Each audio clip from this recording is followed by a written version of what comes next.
2 हफ्ते पहले उनने कोर्ट में ये झूठ बोला कि हमने इसका पासपोर्ट नहीं रोका हुआ है, आप ये पिटिशन डिसमिस कर दीजिए। और मैं आज ये ऑन रिकॉर्ड कहना चाहती हूँ कि कल जो हमारे डेप्यूटी सोलिसिटर जनरल भी हैं, उनने कोर्ट में झूठ बोला, जुडिशरी को मिसलीड करने की कोशिश की गई, क्योंकि वरना तो मैंने पासपोर्ट रीएप्लीकेशन के लिए जून में दिया था, तो कल जाके इनने जल्दी जल्दी क्यों डिस्पैच किया? क्योंकि ये जानती थी कि कोर्ट मेरा केस लेगी and the court will ensure that they get more than a rap on their knuckles और इनको मेरा पासपोर्ट इश्यू करना पड़ेगा।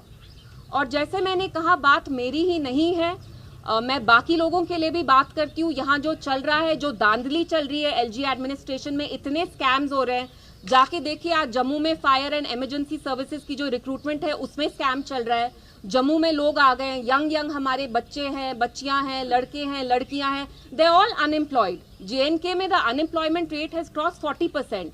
तो यहाँ आपने मुंह खोल के आप उसके बारे में बात करते हैं तो आपको पनिश किया जाता है। अल्लाह ताला ने हमें जबान तो इसीलिए दी है ना इंसानों को कि आप बात करें, जो जाहिर बात है वो आप बोले, परसीव करें, आप में इंसाइट है, आप अपने आप को एक्सप्रेस करें। तो ये तो मेरा फंडामेंटल राइट है। पासपोर्ट ही मेरा फंडामेंटल राइट नहीं है? बात करना, अपना ओपिनियन एक्सप्रेस करना as an Indian citizen, these are my fundamental rights. तो आप मुझे ऐसे क्यों ट्रीट कर रहे हैं कि कोई मैं हार्डन क्रिमिनल हूँ, मैं नीरव मोदी हूँ? क्या मैंने बैंक से हजारों करोड़ का लोन लिया है? क्या मैं बैंक लोन डिफॉल्टर हूँ? क्या मैं कोई कॉनमैन हूँ? मैं किरण पटेल हूँ? जो कॉनमैन आते हैं किरण पटेल जैसे जी, उनको तो सीआईडी लाल बत्ती के साथ पूरा बंदोबस्त सिक्योरिटी का करके आप उनको अच्छे से लाल टोपी वाली सलाम करते हैं। तो मेरी क्या गलती है, आप मुझे बताइए?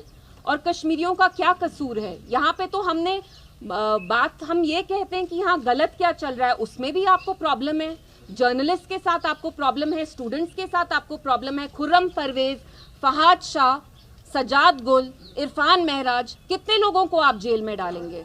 जम्मू कश्मीर को आप कितनी देर के लिए ऐसे ओपन एयर प्रिजन में तब्दील करना चाहते हैं? कितनी देर आप लोगों को ऐसे रखेंगे डरा डरा के? तो आज मैं आके आपसे बात करना चाहती थी बिकॉज इस चीज़ पे बहुत ज़्यादा कंफ्यूजन है। मेरा पासपोर्ट जो इश्यू किया गया है वो एक कंडीशनल पासपोर्ट है। ये फ्यूजिटिव्स को भी कोई कंडीशनल पासपोर्ट नहीं मिलता है। और जो ये पासपोर्ट ऑफिसर है दविंदर जी, वो पासपोर्ट एक्ट को फ्लाउट कर रहे हैं। जो उनकी ड्यूटी है वो उनको वायलेट कर रहे हैं। क्योंकि अगर आप किसी को कंडीशनल पासपोर्ट देते हैं, अगर आप मुझे ये 2 साल का पासपोर्ट दे रहे हैं जिसमें मैं बस यूएई जा सकती हूँ, तो you have to tell me, legally you have to let me know, you are answerable to me कि आप मुझे कंडीशनल पासपोर्ट क्यों दे रहे हैं। क्या मैं नीरव मोदी हूँ? क्या मैंने कोई हवाला स्कैम किया है? क्या मैंने मनी लॉन्ड्रिंग की है? और जो सीआईडी है उनने जो एडवर्स रिपोर्ट दी है वो सील्ड कवर में क्यों दी है? अगर आप इतने कॉन्फिडेंट हैं अपने रिपोर्ट के बारे में, सबसे पहले तो आपको ऑफिशियल सीक्रेट एक्ट क्यों इन्वोक करना पड़ा? आप क्यों चाहते हैं ये डॉक्यूमेंट जो आपने मेरे खिलाफ कोर्ट में दिया है, जो आप सील्ड कवर में दे रहे हैं, आप वो क्यों नहीं चाहते हैं कि वो बाहर पब्लिक डोमेन में आए? मैं बताती हूँ क्यों नहीं आए। क्योंकि इसमें कुछ सब्सटैंशियल है ही नहीं, इसमें कुछ ऐसे सॉलिड ग्राउंड्स है ही नहीं। तो आप कोर्ट को भी मिसलीड कर रहे हैं। तो मेरी जुडिशरी से यही रिक्वेस्ट